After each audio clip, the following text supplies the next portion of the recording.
Close your eyes. Take a couple of good long, deep in and out breaths, and see how it feels.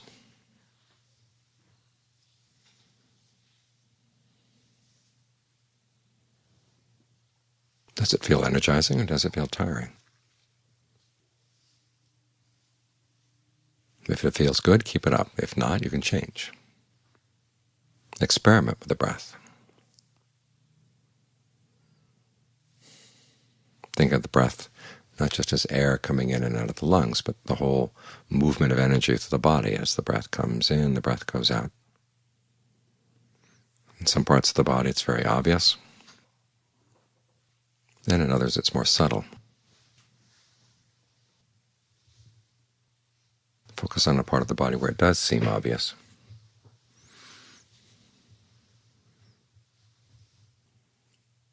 And see what rhythm and texture of breathing feels good.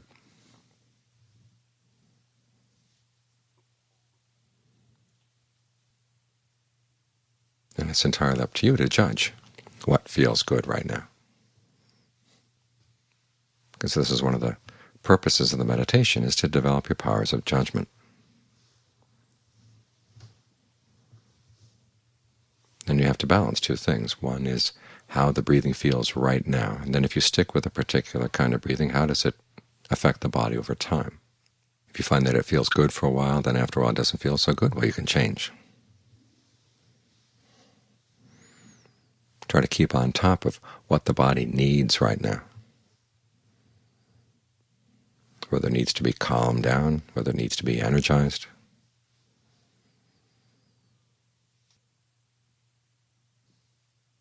And you can also experiment with where you focus your attention. It's good to stick in the beginning right in that central meridian. Think of a line going right down the middle of the body.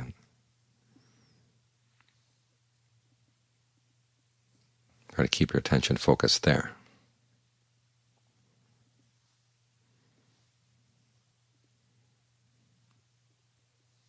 And think of this as a process of exploration. You're learning about the breath, you're learning about the mind. You're not trying to force it into a particular mold. I mean, you are aiming at concentration, but the way your mind is going to settle down is a very individual matter.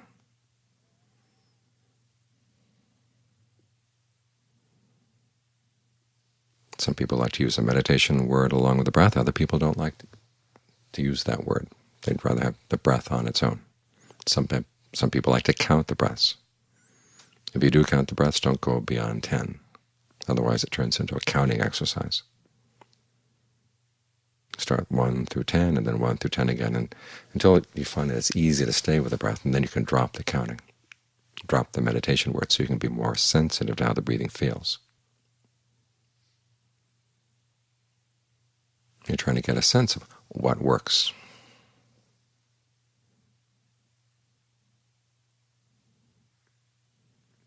And if things don't seem to be working well, ask yourself, what could you do differently? You can work either with where you focus, how hard you focus. Sometimes there's too much pressure put on the focal point, so you have to back off a bit. Sometimes the pressure's not enough, and you find yourself floating around. Then experiment with the breath. Experiment with how you think of the breath. Try to think of the breath in a way that makes it easy to breathe in. If you think of the breath as something you have to struggle and fight to breathe in, you're going to have to struggle and fight to bring it in. The perception often will have an effect on what actually happens in the body. You might want to think of the body as being open in all directions. Every little pore can soak in the breath energy and let it out.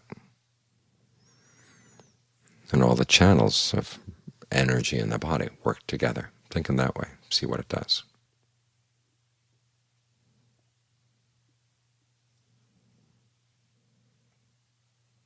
This is how you develop your powers of judgment.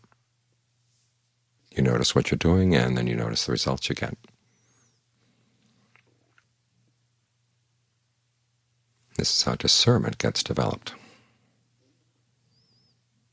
You learn to see distinctions. All too often we think of Buddhism in terms of buzzwords or sound bites. Things get boiled down to one principle, say mindfulness or compassion or emptiness, acceptance, non-reactivity.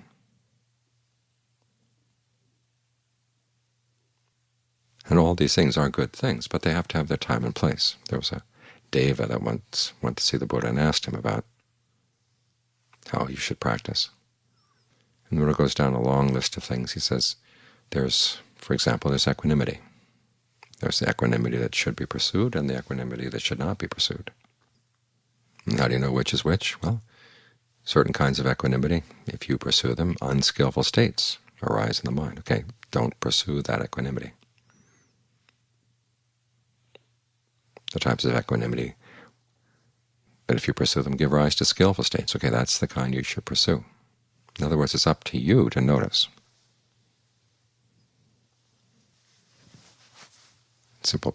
Similar principle around patience. You learn to be patient and tolerant and endure painful feelings, hurtful words from other people. You learn to be content with whatever physical requisites you get. But you should not be patient with unskillful states in the mind. You should figure out some way not to be overcome by them. You should be content with whatever skillful states you do attain. As long as there's still some suffering and stress in the mind, you know there's more to be done. So you have to learn how to make these distinctions. And you have to be willing to experiment in order to learn. Meditation, even though it has instructions, they're general pointers. Then you have to apply them to see how they work for you. It's not a matter of just applying the directions without thinking. You have to use your powers of observation and your ingenuity. The word ingenuity, patibhana, is an interesting one. The Buddha talks about it as one of the qualities you need to know about yourself. So there's 6 altogether. You need to know your level of conviction, you need to know your generosity, you need to know your virtue, you need to know your discernment, you need to know how much you know in terms of the Buddha's teachings, and you need to know your ingenuity, your ability to apply these things at the right time and the right place. So it's not just a matter of obeying instructions. You have to observe as well. And this is what adds nuance to the teaching. For example, the Buddha said in terms of things that he would say, it would have to be true and beneficial and timely. He'd ask those questions in that order. First, check, is this true? Secondly, is this beneficial? Third, is this the right time and place? And that question of being timely, that's something you have to learn through observation. The same principle applies to your thoughts. There are things that are true, and in general they may be beneficial, but this may or may not be the right time to think them.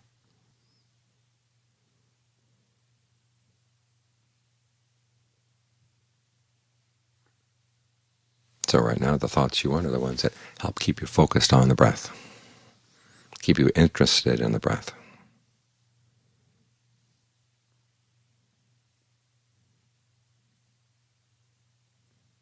And breathe in a way that gives rise to pleasure, sense of ease, well-being, fullness in the body. To help the mind settle down. So this means you do have to do some thinking. You're not trying to squeeze off your thoughts or beat down the mind. Thinking has its place too. Thought fabrication has its place. That you're thinking about the breath and evaluating the breath, that's skillful fabrication.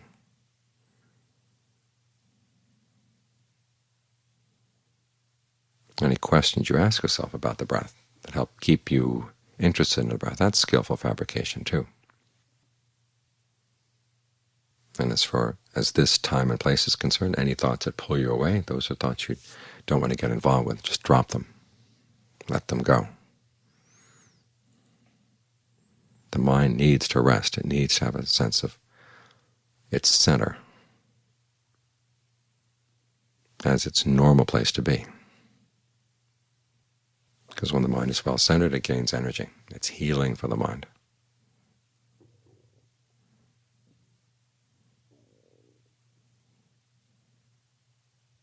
And as the mind gets more centered and still, it's able to see things and judge them more clearly as to what's timely, what's not, what's beneficial, and what's not.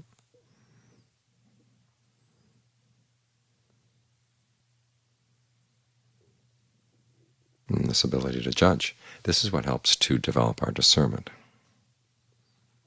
Because when the time does come to think about other things, that's precisely what you need to know, is judging.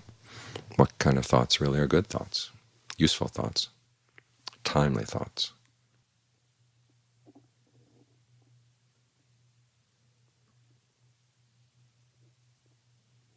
When is patience beneficial? When is it not? When is equanimity beneficial? When is it not?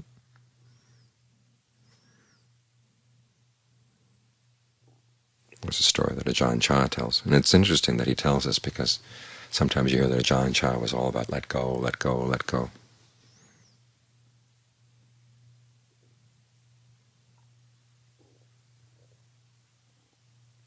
There was once when he was invited into the palace. The king was facing some political issues. There were demonstrations in the streets. And several other forest Ajahns went along. So the king asked them what he should do about the situation. And two of the other Ajahns said, well, you should develop some equanimity and just kind of let it go. Ajahn Chah was number 3 in seniority, so by the time the king got to him, Ajahn Chah gave him a look and he said, well, you have to use your discernment in letting go, being equanimous. What to let go, what not to let go.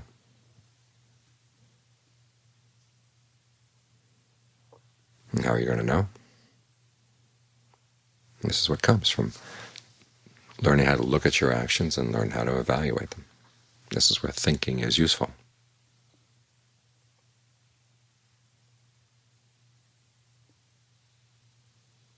This is how you develop your ingenuity, how you develop your ability to improvise, to figure out what's appropriate for right here, right now.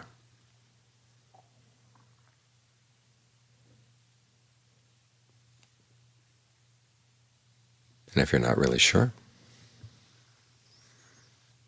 John Lee has a good recommendation for any ideas that come up in the mind, and you wonder, is this a useful idea or is this not a useful idea? And he would say, well, turn it around. What about the opposite? To what extent is that true? To what extent is that useful? Test things out in this way in your mind.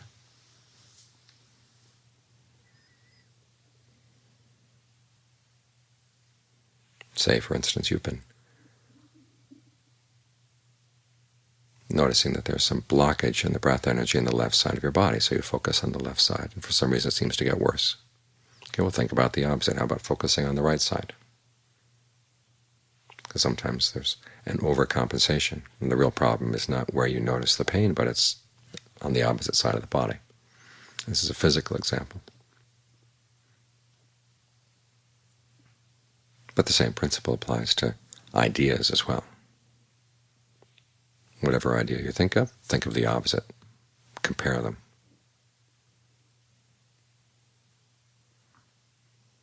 And that way your discernment develops nuance. It's not just soundbite discernment or buzzword discernment.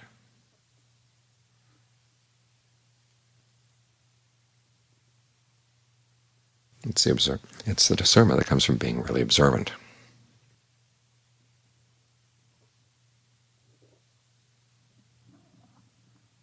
From mastering cause and effect.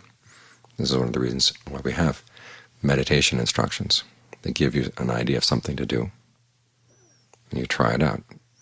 And if your original understanding and instructions doesn't work, well, see what you can do to play with it. And John Fuang told of a time when he was starting out to meditate, and he was told to bring his mind down. So he went down, down, down, down, down. Then as he focused down, down, down, it just got heavier and heavier and heavier. And finally he realized this cannot be what they meant. So he said, "How about bring it up?" So it went up, up, up, up, up. And then he was able to find the balance point, okay, where the mind felt just right, not too heavy, not too light.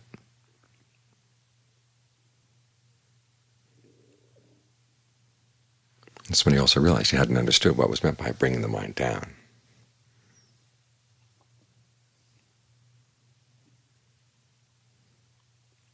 There's always the potential for some misunderstanding in the meditation instructions, because when we talk about the mind, we're often talking in analogies.